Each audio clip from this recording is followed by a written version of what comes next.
Beirut's southern suburbs, November 2023.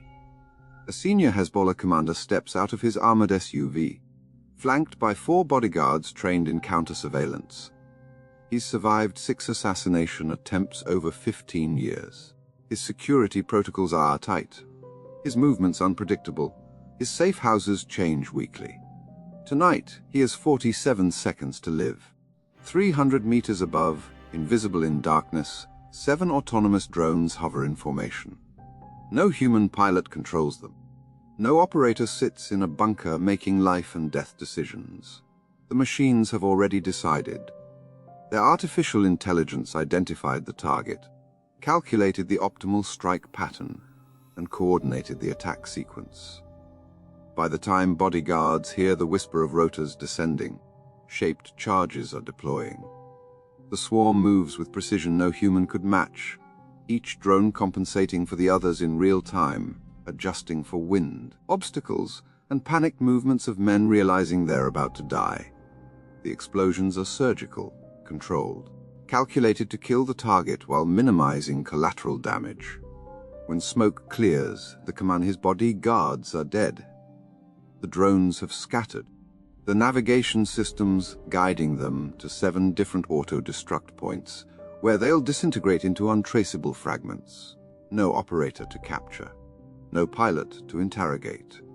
No human in the kill chain except intelligence analysts who fed the target's biometric data into the system weeks ago. Before we dive in, hit subscribe to Mossad Classified. This channel uncovers secret missions, intelligence, tactics, and covert history they never meant for the public to see. This is the new face of assassination.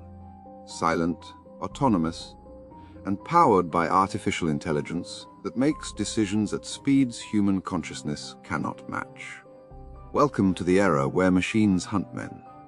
Hassan Kamal wasn't his real name. Intelligence services rarely know the birth names of men who live in shadows. But by the time Mossad's targeting division placed him on the elimination list in early 2023, they knew everything that mattered. Born in southern Lebanon during the Civil War, recruited into Hezbollah's military wing at 17.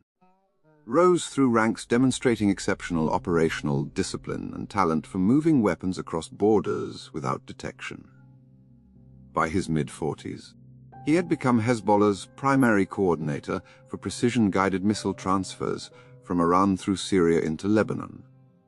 This wasn't just another militant. Kamal represented an existential shift in the threat Israel faced. For decades, Hezbollah relied on unguided rockets that could terrorize cities but couldn't target specific installations. Kamal was changing that. Under his coordination, Iranian precision-guided missiles flowed into Lebanon, weapons capable of hitting Israeli Air Force bases and naval facilities with meter-level accuracy. Intelligence assessments concluded that sufficient quantities of these systems could neutralize Israel's air superiority in the opening hours of any future conflict. Traditional assassination methods had failed repeatedly. He never used the same vehicle twice. His phone was a rotating series of encrypted devices, discarded after single uses. He employed doubles to confuse surveillance. He varied his schedule erratically, sometimes disappearing for weeks. His security detail used counter-surveillance techniques detected and evaded Israeli observation teams. In 2019, a car bomb killed his driver and bodyguard, but missed him entirely. He had switched vehicles at the last moment.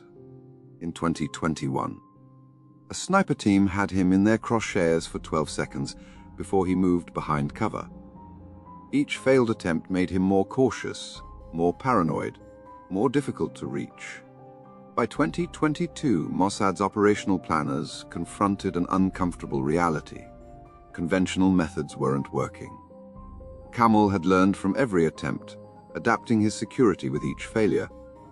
Human operatives couldn't get close. Long-range strikes couldn't guarantee hits against a target this mobile. The traditional toolbox of bullets, bombs, and poison had reached its limits. The solution came from an unexpected direction. Not from operations or the legendary Tsara unit, but from the Israeli military's robotics, and Autonomous Systems Division. For years, defense contractors had been developing swarm technology, multiple drones coordinating through artificial intelligence to accomplish missions too complex for single platforms or human operators. The technology had matured beyond reconnaissance.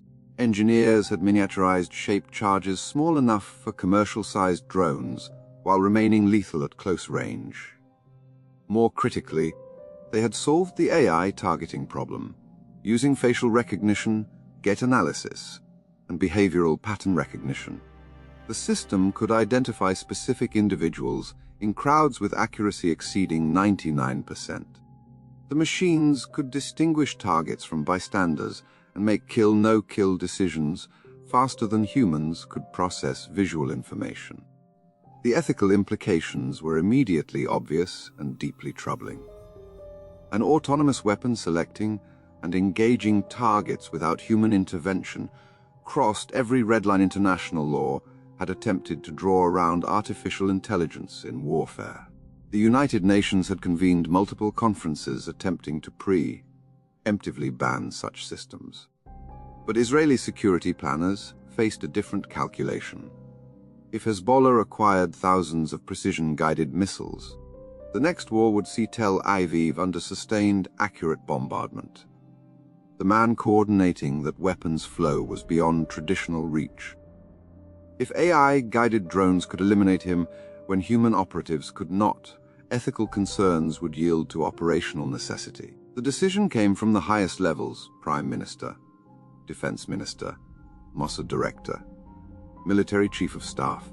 Each understood they were authorizing something unprecedented, a weapons system that selected and killed through algorithms rather than human judgment. Legal advisors warned that international condemnation would be severe. Technological specialists warned of catastrophic error risks. But authorization came with one critical caveat. The operation would maintain plausible deniability about the autonomous nature. It would appear as a coordinated drone attack that could plausibly have been operator-controlled. The AI element would remain classified at the highest levels. Preparation consumed 9 months. Camel's biometric data was harvested from every source. Photographs from surveillance operations trained the facial recognition system. Video footage of him walking trained gait analysis algorithms. Audio recordings allowed voice recognition. The AI learned not just what Kamal looked like, but how he moved, how he carried himself, how he differed from dozens of other middle-aged Lebanese men. The drone platforms were custom-built, existing in no official inventory. Each was slightly larger than a commercial quadcopter, small enough to avoid detection, but powerful enough to carry the shape charge and computing hardware running the targeting AI. Navigation systems used terrain-following algorithms below rooftop level to avoid radar. Communications protocols allowed swarm coordination without emitting traceable signals. Testing occurred in controlled environments, replicating Beirut's urban density. Engineers built mock-ups matching satellite imagery.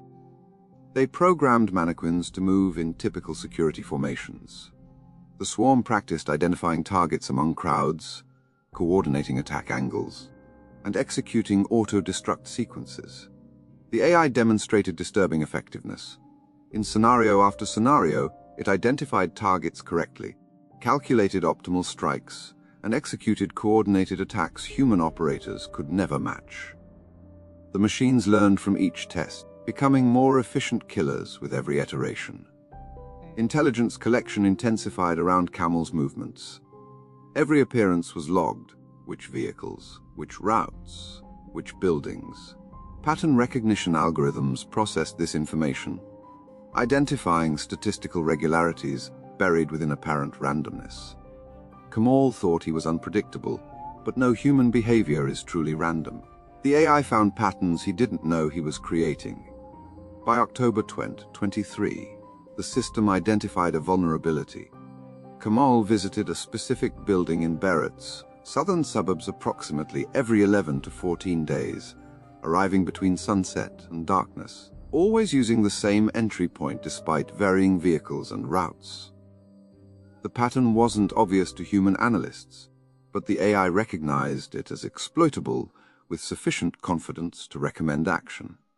The strike was authorized for the next predicted window.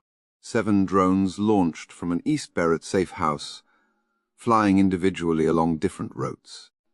They carried just enough battery for the mission plus auto-destruct, no excess capacity risking intact recovery. The swarm converged 90 minutes before predicted arrival, taking holding positions on rooftops, where thermal signatures blended with HVAC systems. The AI entered monitoring mode, processing video feeds from multiple angles, waiting for facial recognition to identify Camel with sufficient confidence. Quick reminder, if you're still watching, you're exactly the type of person this channel is made for. Subscribe to Mossad Classified for deep intelligence breakdowns, psychological warfare analysis, and the hidden truths behind the world's most feared agency. Hassan Camel's motorcade arrived at 19:47 local time, exactly within the predicted window. 2 vehicles, 4 bodyguards, standard protocols. He exited the armored SUV, surrounded by protection detail scanning for threats they'd been trained to recognize. Ground-level attackers, suspicious vehicles, abnormal behavior. None thought to look up at the darkness where 7 drones were descending in coordinated formation. The AI made final identification at 19:48:23.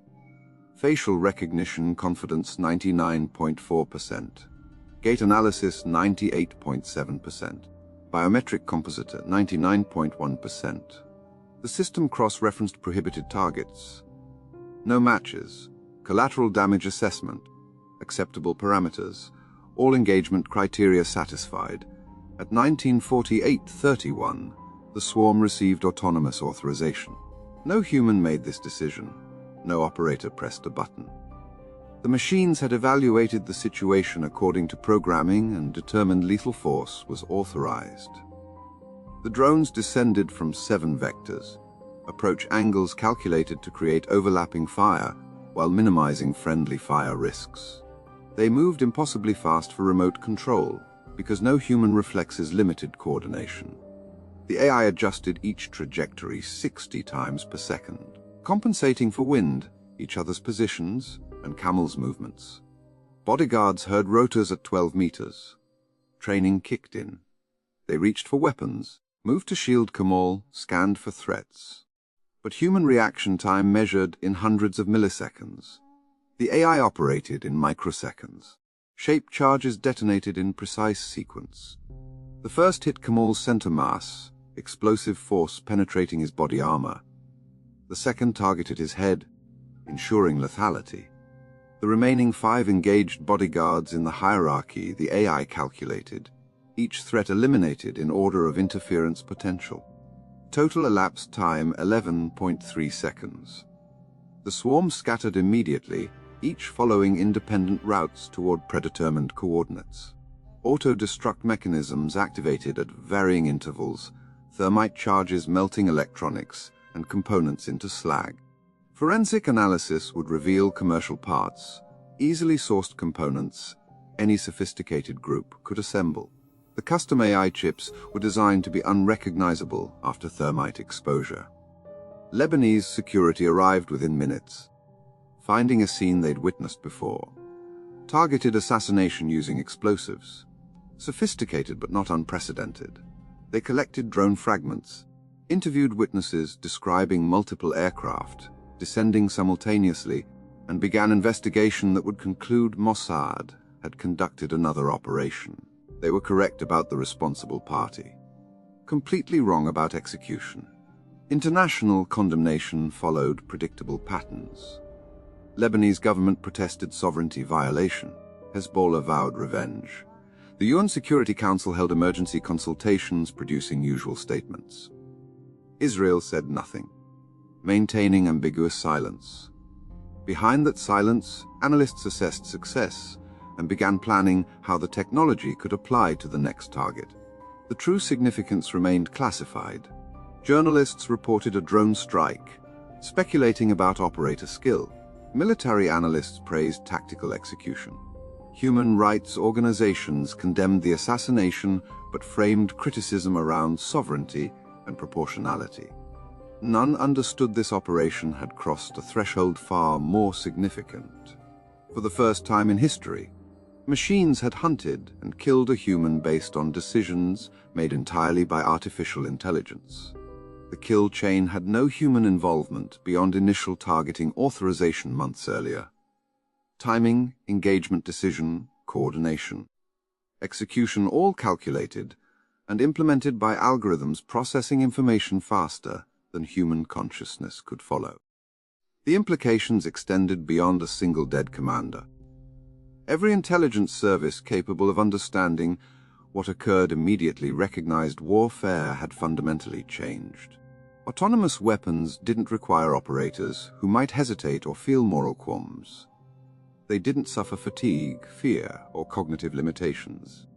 They could coordinate with perfect precision, process vast data instantaneously, and execute actions with microsecond timing. The technology also introduced nightmarish vulnerabilities. What happens when these systems misidentify targets? When biometric algorithms produce false positives with the same confidence that authorized Kamal's death? When adversaries develop countermeasures fooling facial recognition? When AI encounters situations outside training parameters? Most disturbingly, the proliferation risk was immediate and severe. The algorithms weren't bound by physical constraints like uranium enrichment. They were code. Software that could be stolen, copied, modified, and deployed by any actor with commercial drones and programming expertise. Israeli security had created a weapon that couldn't be contained. Intelligence analysts in Washington, Moscow, and Beijing studied every detail. They reverse-engineered capabilities from observed effects. They accelerated autonomous weapons programs, recognizing the AI warfare era had begun. Within months, prototypes were flying in testing ranges across multiple countries.